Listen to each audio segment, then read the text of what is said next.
Halo teman-teman semua, selamat datang dan kembali lagi bersama saya.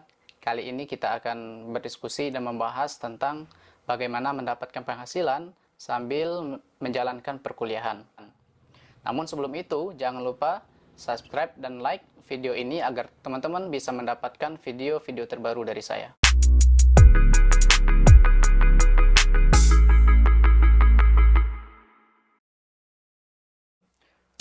Permasalahan yang ditemukan dalam pembahasan kita kali ini adalah sebagian ataupun sebagian kecil dari kalangan mahasiswa itu memiliki masalah dalam hal ekonomi, sehingga membutuhkan dukungan biaya untuk bisa mendukung pembiayaan perkuliahan, baik itu biaya hidup ataupun biaya pendidikan itu sendiri.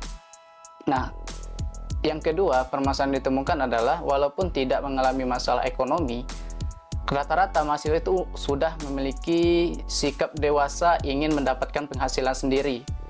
Bukan berarti ingin terbebas dari tanggungan orang tua, tapi ingin berusaha bagaimana bisa mendapatkan penghasilan sendiri dan mencoba lebih meringankan beban orang tua atau tidak bergantung kepada orang tua. Nah, pada video kali ini kita akan membahas terkait bagaimana kita bisa mendapat penghasilan selama kita menjalankan perkuliahan tetapi tidak meninggalkan prioritas kuliah utama kita. Hal yang perlu saya tekankan terlebih dahulu dalam video kali ini adalah jangan menjadikan uang ataupun penghasilan itu adalah prioritas utama ketika kita masih kuliah. Tetap jadikan perkuliahan itu menjadi prioritas utama kita, menyelesaikan studi, menyelesaikan tugas dosen, dan juga mengikuti penelitian-penelitian di kampus itu merupakan prioritas utama. Sedangkan penghasilan menjadikan prioritas yang nomor 2 jikalau memang tidak terlalu mendesak untuk mendapatkan penghasilan. Ada 4 tips yang akan saya bagikan kepada teman-teman semua bagaimana bisa mendapat penghasilan tetapi juga tidak mengganggu perkuliahan kita di kampus. Tips yang pertama adalah jualan atau bisnis. Nah, banyak di kalangan mahasiswa pada saat ini itu sudah mulai masuk ke dalam dunia bisnis atau dunia jualan. Baik itu mereka menjadi reseller ataupun menjual produk sendiri. Nah, ini bisa dijadikan suatu opsi untuk bisa mendapatkan penghasilan tambahan. Kita bisa belajar untuk berjualan. Kalau tidak memiliki produk, sudah banyak sekali pada saat ini yang menyediakan produk-produk yang bisa kita jual kembali.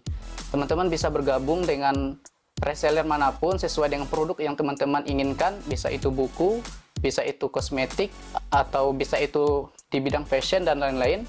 Teman-teman bisa mencari reseller ataupun toko-toko yang bisa menawarkan produk yang bisa teman-teman jual kembali. Tips yang kedua adalah bekerja. Ya, tentu kalau kita ingin mendapat penghasilan, kita bisa masuk ke dalam dunia kerja. Tetapi dengan catatan bukan dunia kerja yang full time. Teman-teman bisa menjadi seorang part-time dengan bekerja di kafe ataupun di toko buku dan hal-hal yang lainnya. Tapi saya lebih merekomendasikan untuk teman-teman mencari pekerjaan yang sifatnya freelancer. Nah, teman-teman bisa mengembangkan bakat teman-teman di bidang yang teman-teman suka. Kalau seandainya teman-teman suka menulis, bisa bekerja sebagai freelancer penulis gitu ya. Baik itu penulis berita, penulis novel, ataupun penulis artikel.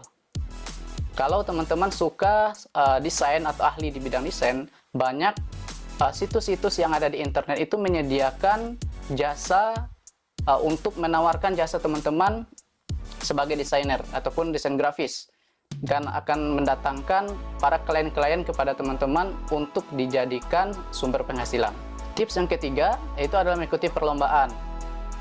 Tips kali ini mungkin banyak diikuti oleh kalangan mahasiswa dengan mengikuti berbagai event dan juga perlombaan-perlombaan, baik itu yang diadakan oleh pemerintah ataupun kampus ataupun swasta. Nah, ini bisa dijadikan salah satu opsi untuk bisa mendapatkan penghasilan tambahan, membantu biaya perkuliahan dan kehidupan teman-teman selama berkuliah. Tips yang keempat adalah mengikuti program dosen. Rata-rata dosen itu memiliki penelitian masing-masing yang mereka ajukan kepada pemerintah untuk mendapatkan pendanaan. Nah, teman-teman bisa memanfaatkan momentum ini untuk belajar sekaligus juga mendapatkan penghasilan tambahan, karena biasanya penelitian yang berhasil lolos di proposal dosen tersebut, kita akan mendapatkan bagian ataupun fee dari usaha kita membantu dosen dalam mengumpulkan data dan menyelesaikan laporan penelitian tadi. Mungkin itulah tips dari saya untuk bisa mendapatkan penghasilan sambil kita menjalankan perkuliahan. Semoga bermanfaat dan sampai ketemu lagi.